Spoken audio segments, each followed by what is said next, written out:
YCP నాయకులు RBK సెంటర్లో కూర్చొని వాళ్ళకు సంబంధించిన వైసీపీ నాయకులు కార్యకర్తల పొలాలకి ఆ వచ్చిన డబ్బులు వాళ్ళ అకౌంట్లో వేశారు. దానివల్లే కదా 11 సీట్లు వచ్చినాయి. దానివల్లే కదా కూటమి ప్రభుత్వం 124 సీట్లు వచ్చినాయి.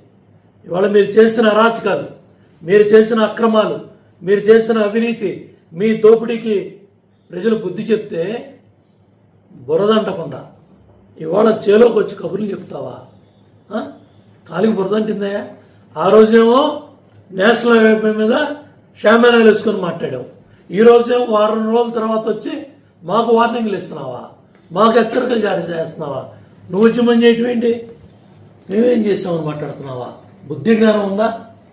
నోటికి అద్దం అదుపు లేకుండా ఏది నోటికి వస్తే అది నీ సాక్షి పత్రికలో, నీ ఛానల్లో, నీ డబ్బా ఛానల్లో పొద్దున్న లేస్తే అబద్ధాలు, అసత్యాలు, పనికి మాలను పెట్టి నువ్వు ఈ జరిగిన నష్టాల గురించి మాట్లాడుతున్నావా?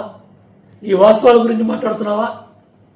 ఇవాళ దేశంలోనే రాష్ట్రం ఆదర్శంగా పనిచేస్తూ ఉంటే వారం లేక ఏడవలేక మొన్న వచ్చి బెంగళూరు వెళ్ళిపోయాం. గడ్డి పెట్టారు జనం. వచ్చాడు పోయాడు. జగన్మోహన్ రెడ్డి విమానం ఎక్కాడు. జగన్మోహన్ రెడ్డి తాడేపల్లి ప్యాలెస్లో దిగాడు. జగన్మోహన్ రెడ్డి విమానం ఎక్కాడు బెంగళూరుకి. తుఫాన్ వచ్చింది, జగన్ వచ్చాడు, బెంగళూరు వెళ్ళిపోయాడు. మళ్ళీ వాడు వచ్చి తగుదనమ్మా అని నీ పార్టీ జెండాలు పెట్టుకొని, డీజిల్ పెట్టుకొని, వేరే రోడ్ల మీద, నేషనల్ హైవే మీద వేరంగా వేస్తా నువ్వు రైతులను తెరిచి మాట్లాడతావా?